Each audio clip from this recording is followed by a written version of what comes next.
जय माँ सरस्वती जगति वीरा धारिणी माँ जयति जय जय माँ सरस्वती जयति वीरा धारिणी। डीवीएम पब्लिक स्कूल में सरस्वती पूजा के अवसर पर भव्य कार्यक्रम का आयोजन छात्र छात्राओं ने सरस्वती वंदना प्रस्तुत कर जीता सबका दिल। नमस्कार, आप देख रहे हैं आर लाइव बिहार। आज पूरे देश में सरस्वती पूजा का पर्व हर्षोल्लास के साथ मनाया जा रहा है। इसी कड़ी में सिवान जिले के कंदवारा एवं पकवलिया ढाला के समीप स्थित डीवीएम पब्लिक स्कूल में सरस्वती पूजा के अवसर पर एक भव्य और सांस्कृतिक कार्यक्रम का आयोजन किया गया। इस मौके पर विद्यालय के छात्र छात्राओं ने मधुर सरस्वती वंदना प्रस्तुत कर सभी का मन मोह लिया। कार्यक्रम की शुरुआत विद्यालय प्रबंधन द्वारा मां सरस्वती की विधिवत पूजा अर्चना से की गई, जिसके बाद बच्चों के बीच प्रसाद का वितरण किया गया। छात्रों की प्रस्तुति ने ये साबित कर दिया कि डीवीएम पब्लिक स्कूल में केवल किताबी शिक्षा ही नहीं बल्कि संस्कृति और सभ्यता का भी विशेष ध्यान दिया जाता है। विद्यालय में नियमित रूप से ऐसे सांस्कृतिक कार्यक्रमों का आयोजन किया जाता है जिससे बच्चों का सर्वांगीण विकास हो सके। इस कार्यक्रम में विद्यालय के प्रिंसिपल, डायरेक्टर एवं एकेडमिक डायरेक्टर भी उपस्थित रहे। को बता दें कि डीवीएम पब्लिक स्कूल नर्सरी से लेकर 12वीं कक्षा तक की शिक्षा प्रदान करता है। विद्यालय में शांत वातावरण, अनुभवी शिक्षक एवं अत्याधुनिक शैक्षणिक संसाधन उपलब्ध हैं। नए शैक्षणिक सत्र के लिए नामांकन प्रक्रिया प्रारंभ हो चुकी है। यदि आप अपने बच्चों के उज्जवल भविष्य के लिए एक बेहतर और भरोसेमंद विद्यालय की तलाश में हैं, तो डीवीएम पब्लिक स्कूल एक उत्कृष्ट विकल्प है। एक ही स्थान पर नर्सरी से 12वीं तक की शिक्षा, वह भी कम शुल्क में गुणवत्तापूर्ण पढ़ाई के साथ। अब चलिए आपको सीधे लेकर चलते हैं डीवीएम पब्लिक स्कूल। जयति जय जय माँ सरस्वती जगति वीरा धारिणी माँ जयति जय जय माँ सरस्वती जयति वीरा धारिणी माँ जयति जय पद्मासन माता जयति जय पद्मासन माता जयति जय वरदायिनी माँ जयति जय जय माँ सरस्वती जयति वीरा वादिनी माँ जयति जय जय माँ सरस्वती जयति वीरा वादिनी माँ।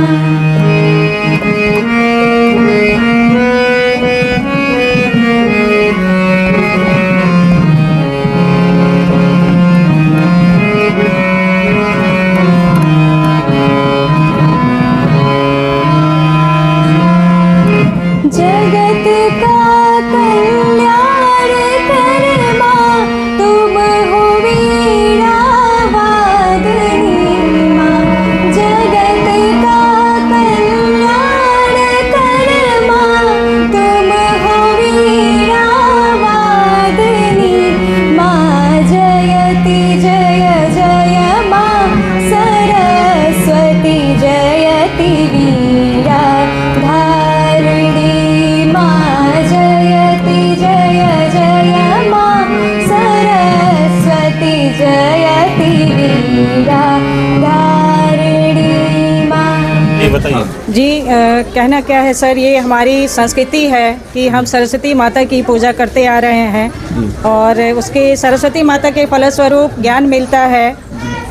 ये देवी हैं, इनकी पूजा अर्चना आज की जाती है। जैसे कि आपने देखा हमारे विद्यालय में, हमारे विद्यालय की बालिका ने और शिक्षिकाओं ने भी देवी सरस्वती की पूजा अर्चना की, वंदना गीत और प्रार्थना गीत किया। जी मैडम, ऐसी जो है पुरातन परंपरा है, मान्यता है सनातन धर्म में कि माँ सरस्वती की आराधना करने से, पूजा प्रार्थना करने से शांति, सुख, समृद्धि आती है, ज्ञान की प्राप्ति होती है और इसका विशेष जो है धार्मिक, आध्यात्मिक और सांस्कृतिक जो है महत्व है।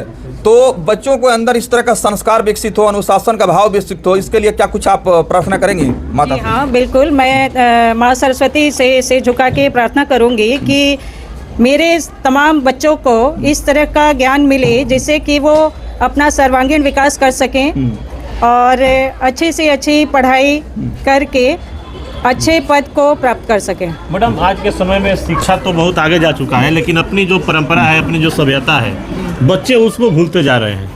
और शिक्षा तो ले रहे हैं लेकिन सभ्यता को भूलते जा रहे हैं। लेकिन इस सभ्यता को जीवित रखने के लिए आपका विद्यालय देखा जाता है हमेशा कार्य करते आ रहा है, ऐसा प्रोग्राम करता रहा है। कैसे आप लोग ये सोच रखते हैं कि बच्चों को ये सभ्यता भी दिया जाए शिक्षा के साथ? सर, सभ्यता तो देनी पड़ेगी, बिना सभ्यता के शिक्षा अधूरी है। सभ्यता रहेगी तो शिक्षा प्राप्त किया जा सकता है।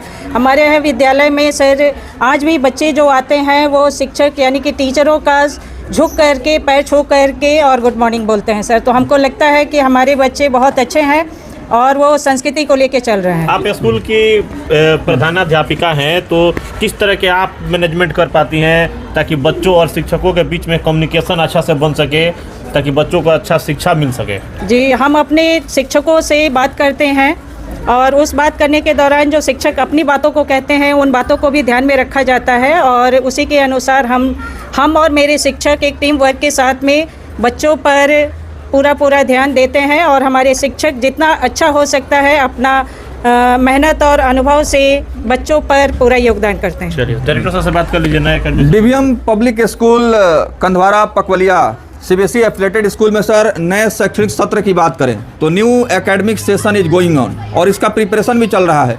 जो भी अभिभावक हैं वो माइंड मेकअप कर रहे हैं कि बच्चों का कहाँ हम नामांकन कराएं।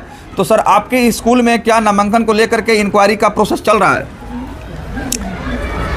सबसे पहले तो आज के इस सरस्वती पूजन दिवस और नेताजी सुभाष चंद्र बोस की जयंती पर मैं आपके चैनल को धन्यवाद देता हूँ। आज का जो ये आयोजन है, आप ये जानना चाहते हैं कि सरस्वती पूजन जो हम लोग कर रहे हैं क्या महत्ता है इसकी। हमारे धार्मिक ग्रंथों में सरस्वती पूजन का जो महत्ता बताया गया है उसका तो हम पूरा वर्णन नहीं कर सकते हैं, लेकिन जहाँ तक हम जानते हैं ज्ञान तो सबके अंदर है, लेकिन ये ज्ञान बिना सरस्वती माँ सरस्वती की कृपा के हमारे जिह्वा पर नहीं आता है और उसका सदुपयोग नहीं होता है। हमारा ज्ञान का सदुपयोग हो और समय पर हमारे जिह्वा पर आए और हमसे वो बात बुलवा दे, कहवा दे, इसके लिए सरस्वती माँ की वंदना और पूजा जरूरी है। सर, न्यू जो कि हम एकेडमी जानते हैं। सेशन को लेकर सर क्या कहिएगा, क्योंकि वीडियो लंबा हो जाएगा। न्यू एकेडमी सेशन अगर पेरेंट्स जो हैं वो माइंड मेकअप कर रहे हैं। देखिए, ऐसा है कि हम लोगों के यहाँ नए एकेडमिक सेशन के लिए नामांकन जो है रजिस्ट्रेशन प्रारंभ हो चुका है। नामांकन भी शीघ्र ही शुरू होगा और तमाम अभिभावक जो हैं इस साल अति उत्साहित हैं और अपने बच्चों का एडमिशन कराने के लिए निरंतर हम लोगों से संपर्क कर रहे हैं। सबसे बड़ी विशेषता ये है हमारे यहाँ की कि हमारे यहाँ नर्सरी से लेकर के और इस बार 12 तक की पढ़ाई हो गई है। पिछले ही साल से 12 तक की पढ़ाई हो गई है। 10+2 का एफिलिएशन सीबीएसई से हम लोगों को मिल चुका है। अब हमारे यहाँ गार्जियन एक निश्चिंतता दिखाते हैं, एक धैर्य हो गया है उनके पास, वो निश्चिंत हो गए हैं कि हमारे बच्चे अगर यहाँ नर्सरी में स्टैंडर्ड 1 में, स्टैंडर्ड 2 में, स्टैंडर्ड 3 में आते हैं तो पूरा 12वीं पास करके ही निकलेंगे और इधर उधर उनको कहीं नहीं जाना पड़ेगा। ये उनमें खुशी और ये जो लगन है इस बार अति उत्साहित कर रहा है हम लोग। दूसरा बात है कि हमारे यहाँ जो व्यवस्था है पढ़ाई लिखाई की और अपने सभ्यता संस्कृति के प्रति सचेत रहने की, हम लोग अपने संस्कृति को अक्षुण्ण रखने के लिए भी लगातार प्रयासरत रहते हैं। हम लोग चाहते हैं कि हमारे बच्चे आधुनिक युग के लिए तैयार होकर निकलें, लेकिन अपनी विरासत में मिली हुई संस्कृति और सभ्यता को भी ना भूलें, उसको भी अपने साथ सजोए रखें। आज के समय में सर शिक्षा व्यवसाय का रूप ले चुका है। बड़े बड़े स्कूल, बड़े बड़े बिल्डिंग, उसका सारा बोझ पेरेंट्स पे लाद दिया जाता है। पेरेंट्स से क्या कुछ आप संदेश दीजिएगा ताकि जो आपका विद्यालय है शिक्षा के साथ कम कॉस्ट में अच्छी शिक्षा देता है, इसके बारे में क्या कहिएगा? देखिए, ऐसा है कि विद्यालय चलाने के लिए अर्थ तो ज़रूरी है, अर्थ लेना है। बिना पैसा के तो विद्यालय नहीं चलेगा। हम लोगों को सरकारी अनुदान मिलता नहीं है। बावजूद इसके हम लोग इतनी अच्छी व्यवस्था जो दे रहे हैं, इतने अच्छे शिक्षक जो रखे हुए हैं, इतना उन्नत क्वालिटी का लेबोरेटरी है हमारे यहाँ, इतना रीच लाइब्रेरी है हमारे यहाँ, आधुनिकतम व्यवस्थाओं से सुसज्जित कंप्यूटर लैब है। इसके बाद हमारा स्मार्ट क्लासेज है। एक एक स्मार्ट क्लास को बनाने में काफ़ी पैसा लगता है, उसको मेंटेन करने में पैसा लगता है। पैसा तो लेना ही है, लेकिन हम लोगों को इस बात का गर्व है कि अपेक्षाकृत स्कूलों से जो हम लोग लेते हैं वो बहुत ही कम लेते हैं, और हम लोग उतना ही लेते हैं जितना से हम विद्यार्थियों के लिए व्यवस्था अच्छी दे सकें। चलिए सर, क्या कुछ विशेषताएं हैं आपके विद्यालय की? देखिए, मैं आपका ज़्यादा समय नहीं लेना चाहूँगा, बट फिर भी एक जिम्मेवारी के जो एक सदस्य के नाते आपसे कुछ साझा करने चाहेंगे। मैं अमोलक सिंह, यहाँ पे अकादमिक डायरेक्टर, जो मैंने यहाँ देखा है और जो मैंने अनुभव किया है उसके आधार पे दो बातें बोलना चाहूँगा कि जैसे आसमान में कई सितारे हैं और ज़मीन पे जलते कई दीप हैं, पर क्या उन दीपों की वो ज्वाला और वो ज्योति बच्चों तक शिक्षा के माध्यम के रूप में ठीक पहुँच पाती है कि नहीं? इस विषय में हमारा स्कूल उस ज्योति को बच्चों तक लेके जाने में बहुत तत्पर है। नेल्सन मंडेला ने एक लाइन बोली थी, education is only a weapon by which you can enlighten the life of the student. So उस चीज़ को, उस वाक्य को मद्देनजर रखते हुए हमारे प्रधानाचार्य महोदय, मैनेजमेंट, शिक्षकगण बच्चों के सर्वांगीण विकास की ओर बहुत ध्यान दे रहे हैं।